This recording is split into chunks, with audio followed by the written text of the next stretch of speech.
오늘 하나님께서 우리에게 주시는 말씀은 누가복음 1장 45절 말씀입니다. 누가복음 1장 45절 함께 읽겠습니다. 시작.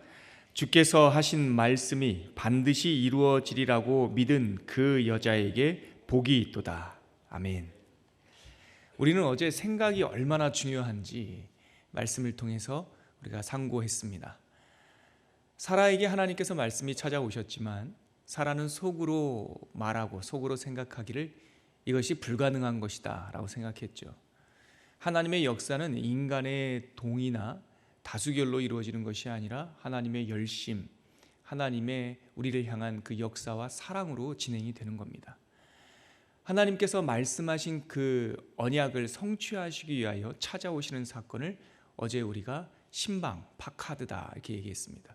하나님께서 말씀하시고 하나님께서 찾아오셔서 우리가 비관적으로 생각하고 스스로 자조했던, 비웃었던 그 우리들의 생각을 바꾸어 주시는 것이죠. 여러분, 어쩌면 생각하는 것이 우리의 전부일 수 있습니다. 우리를 나타내는 것은 우리 이력서나 아니면 주민등록 등본이 아니라 우리가 무엇을 생각하느냐가 우리를 보여줍니다. 그런데요, 이 생각이라고 하는 것, 내가 나에게 말하는 이 속 사람의 말, 오히려 나를 가장 많이 속이는 존재가 바깥에서 들려오는 소리가 아니라 내 안에서 만들어낸 소리가 나를 가장 많이 속입니다. 정신의학에서 보면 우리가 스키조프레니아, 정신분열증이라고 진단하는 것, 조금만 생각해 보면 그게 무슨 내용입니까? 내가 나한테 거짓말을 하는 것이 정신분열증이에요. 사실은 그렇지 않은데, 사실은 내가 왕이 아닌데 내가 나한테 너는 왕이야 라고 자꾸 말을 하는 것. 그래서 자기가 왕인 줄 알고 착각하는 것. 나는 재벌이 아니에요. 그런데 내 속마음의 소리가 나에게 네가 재벌이잖아, 네가 A라는 재벌의 아들이잖아. 이게 정신분열증의 전조죠. 자기 속마음이 마음의 소리가 자기에게 험악한 말을 자꾸 하기 시작합니다. 너는 못났어. 너는 쓸모없어. 그러다가 낙심하고 그러다가 우울증으로 흐르는 거 아니겠습니까? 자기 자신이 자기한테 험한 말을 하는 것, 그것이 우울증이에요. 다른 거 없습니다. 그래서 하나님께서 우리의 마음속에 있는 그 마음의 소리를 치유하기를 원하셔요. 그런데 영혼의 귀가 닫혀 있기 때문에 하나님의 음성이 잘 안 들리죠. 그러므로 하나님께서 당신의 열심, 성경에선 다른 말로 당신의 사랑으로 찾아오셔서 우리들에게 숱한 기적과 사건과 또 심지어는 하나님의 사람들을 보내서, 진짜 사운드로 선지자를 보내서 우리들의 마음, 쉽게 부패하기 쉬운 우리들의 마음을 치유하기를 원하시죠. 그것을 구원이라고 말씀하십니다. 하나님의 구원 사역은 하늘나라에 집 짓는 일이 아니에요. 하늘나라는 이미 존재하고 완성되어 있어요. 그럼 하나님의 구원 사역이란 무엇입니까? 하나님께서 완성하신 그 천국, 하나님의 영원한 영생에 우리를 초대하시는 것이 구원이에요. 하나님의 말씀으로, 하나님의 이야기로, 그 언약으로 우리를 부르시죠. 구약에 사라가 있었다면 신약에 사라와 비슷한 사건을 경험한 한 여인이 한 명 더 있습니다. 그 여인이 바로 마리아입니다. 오늘 우리가 읽었던 누가복음 1장 45절에는 많은 학자들이 추정하고 2000년 전 예수님 시대 때 이스라엘 문화를 연구한 사람들은 아마도 이 천사가 찾아왔던 이 무명의 여인, 우리가 나중에 마리아라고 알게 되는 이 여인의 나이를 12살 반에서 15살 사이에 요즘 기준으로는 아주 어린 청소년 정도에 되는 나이로 추정을 합니다. 그 당시에 이 조혼이 유행했기 때문에 12살에서 절반을 떼어내면 13살에서 15살짜리 아이가 물깃고 그리고 집안에 허드렛 일을 하는 그런 연령대였다고 보죠. 그래서 이 마리아, 예수님 정혼을 하고 가브리엘 천사가 찾아왔던 이 순간을 많이 잡아도 한 15살 정도. 여러분, 완벽한 대칭 아닙니까? 사라는 90세가 된 할머니였습니다. 아무런 소망이 없고 구체적으로 어제 말씀해 보니까 자신의 생리가 끊어졌다라고 말하는 노년의 사람이었습니다. 오늘 누가복음 1장에서 만나는 마리아는 아직 몸이 다 완성되지 못하고 이제 막 정혼하고 자기의 삶의 가정의 삶을 시작하려고 하는 시작 전에 서 있던 10대 어린 여자아이였어요. 노년의 사라에게 찾아오신 하나님께서 이제는 그 언약의 긴 역사를 지나 그 언약하신 그 순간 내가 너의 자손을 통하여 이 많은 사람을 구원하겠다라고 하는 그 1400년, 1500년의 시간이 흘러서 이제는 한 소녀에게 찾아오셨죠. 그리고 마리아에게 가브리엘 천사가 말합니다. 여호와의 복을 받은 자여 평안할지어다. 성령이 너를 덮으리니 네가 아이를 가질 것이다. 그리고 그 아이는 임마누엘이라 하고 그 백성을 자기 죄에서 구원할 자다. 여러분, 하나님의 음성, 하나님의 비전과 사명이 찾아오는 것은 지난 주일 저녁에도 나눴지만 기쁜 일이기도 하지만 위험한 일입니다. 왜냐하면 내가 살아왔던 길을 포기해야 되고 어쩌면 주님께서 인도하시는 보여주시는 그 좁은 길은 우리가 지금까지 살아왔던 그 삶의 방식을 내려놓고 때로는 사람들의 비난과 사람들의 도전을 견뎌내야 하는 길일 수도 있기 때문이죠. 정혼은 했지만 결혼식을 올리기 전에 15살짜리 아이가 어디서 사람들이 이해할 수 없는 임신을 했다면 그 여자아이에게는 죽음과도 같은 사형선고와도 같은 소식인 거죠. 기쁜 소식이 아니에요. 결혼도 안 했는데 이 여인의 배가 불러오기 시작한다면 어쩌면 이 하나님의 섭리를 모르는 사람, 하나님이 보호하지 않는다면 돌에 맞아서 요즘도 중동 사회에서 유행되는 그 명예살인, 집안의 명예를 더럽혔다고 해서 친족들에 의해서 죽음을 당할 수 있는 아주 위험한 상황이에요.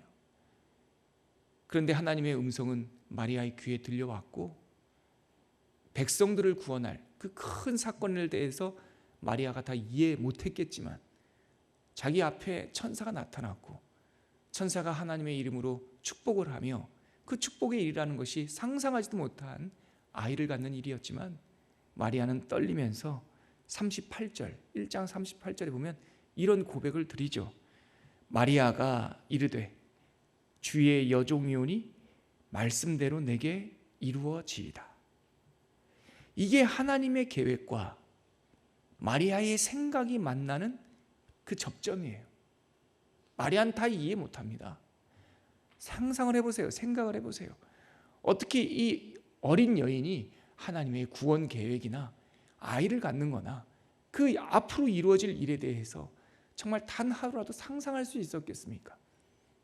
그런데 이 순전한 여인은 천사 앞에서 주의 여종이오니 나를 알고 하나님의 말씀이라고 하는 하나님을 알고 이 말씀이 주의 여종에게 이루어지이다. 목숨을 건 아멘 생각,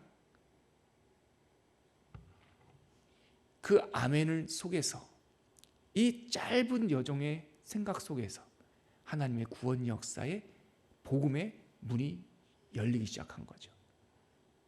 이후에 오늘 우리가 읽었던 45절은 천사들이 그리고 그 마리아가 방문한 그 엘리사벳이 그 마리아에게 이어지는 내용에 보면은 천사와 또한 엘리사벳과 사가랴와 안나와 이 하나님의 뜻을 기다리는 모든 사람들이 이 예수와 마리아를 축복하는 이야기가 나온단 말이죠.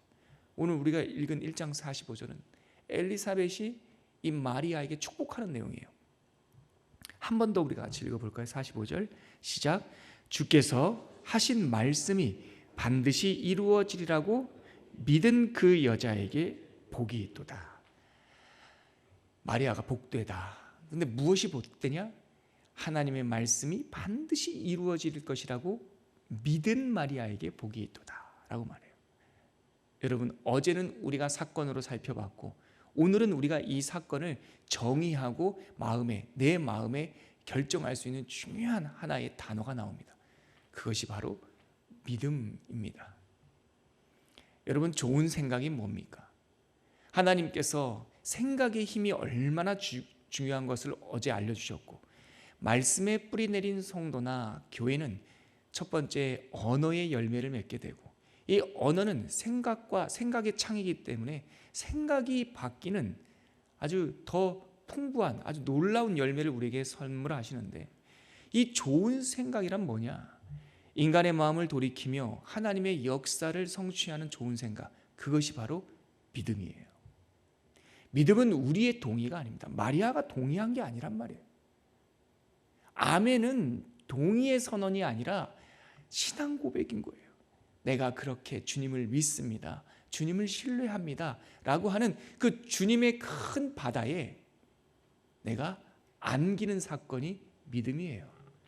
그러므로 에베소서 2장 8절 말씀에 이런 구절이 있는 거 아니겠습니까? 제가 읽어드릴게요. 에베소서 2장 8절에 보면 이 믿음의 본질에 대해서 이렇게 말합니다. 너희는 하나님의 은혜, 그 은혜에 의하여 믿음으로 말미암아 구원을 받았으니 이것은 너희에게서 난 것이 아니요 하나님의 선물이다. 믿음이라고 하는 것은 우리의 생각이 아니라는 거예요. 하나님께서 주신 생각이고 하나님께서 주신 것으로 이것을 통하여 구원을 받았으니 이것이 선물이다라는 거죠. 제가 이 에베소서 2장 8절을 읽을 때마다 저는 하늘에 있는 이 예와 이 그림을 저는 상상을 해요. 달과 해. 우리는 해도 빛나는 별로 보이고 달도 빛나는 별로 보입니다. 이제는 천문학을 알고 이제는 지구 바깥에서 해의 본질이 무엇이며 달의 본질이 무엇인지를 알기 때문에 빛난다라고 하는 표현을 안 쓰는 분도 계시겠지만, 인간의 눈으로 보는 이 광명체는 해도 빛이고 달도 빛이에요. 근데 해는 자기 스스로 거기서 빛을 발하지만 달은 빛이 없는 존재예요. 그냥 돌덩이에요. 근데 우리가 어떻게 밤에 달의 빛을 봅니까? 해의 빛이 달에 반사되어 우리가 만나는 거죠. 믿음도 마찬가지입니다.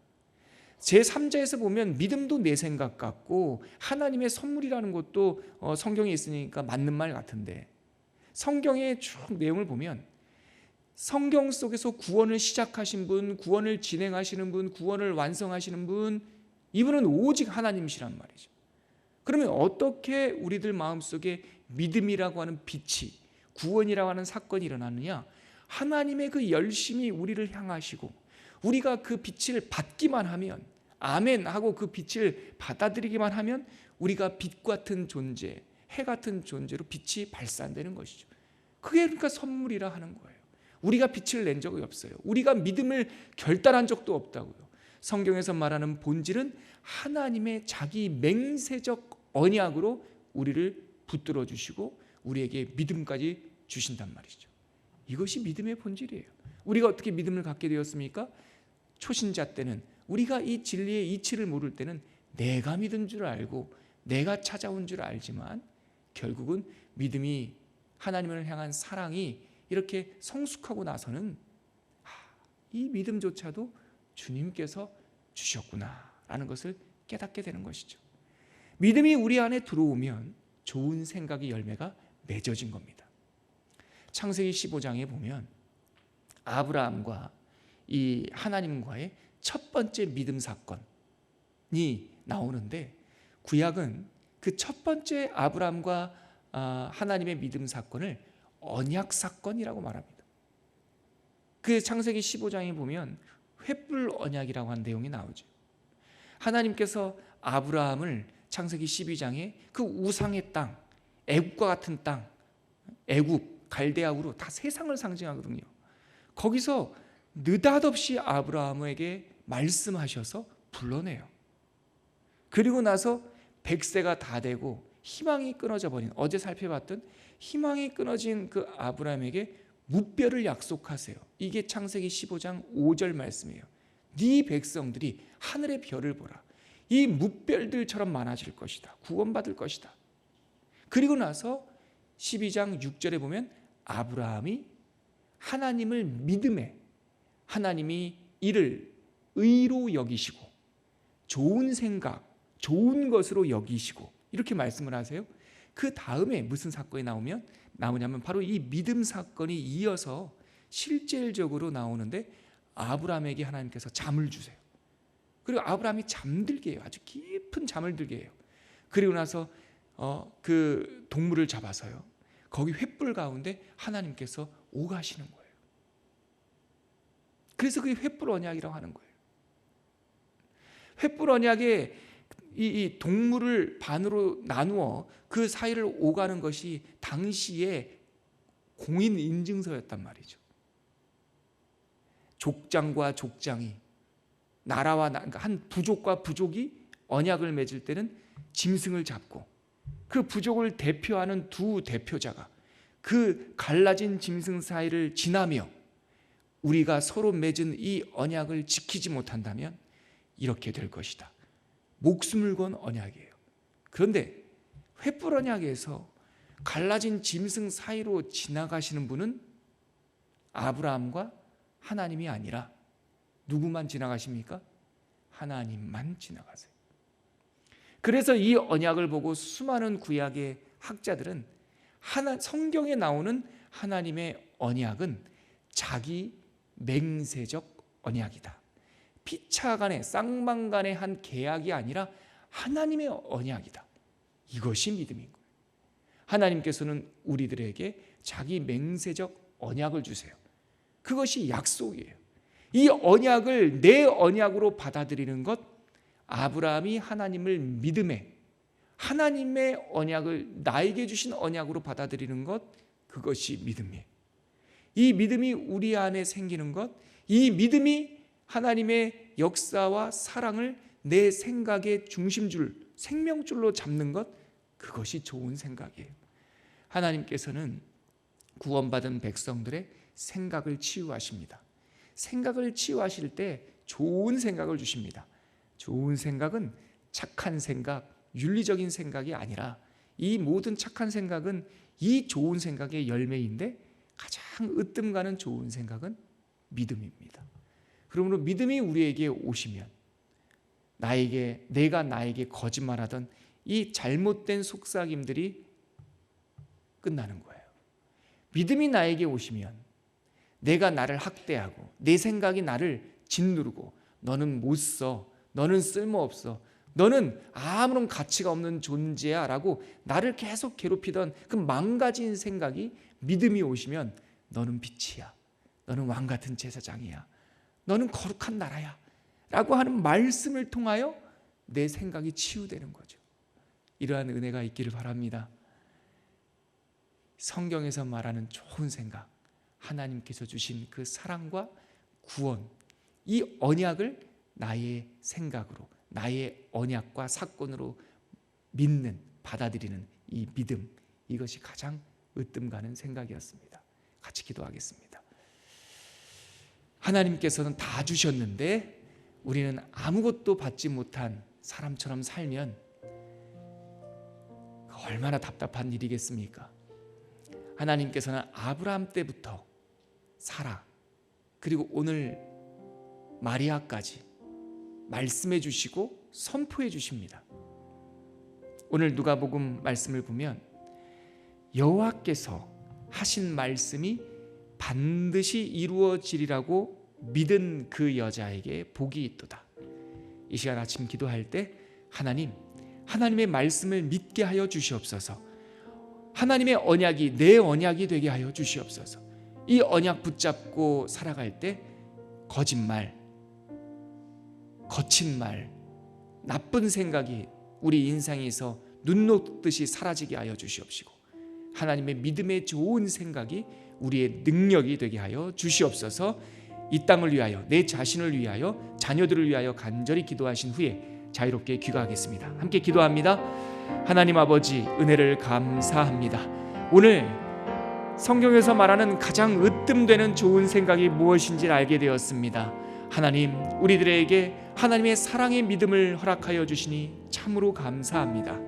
하나님, 우리 모든 사람들에게 내가 너를 사랑한다라고 하는 이 구원 사건, 하나님께서 이 구원의 역사를 맹세하시고 이루셨다라고 하는 이 하나님의 자기 맹세적 언약을 가슴속에 잘 새기는 믿음의 백성들 다 되게 하여 주옵소서.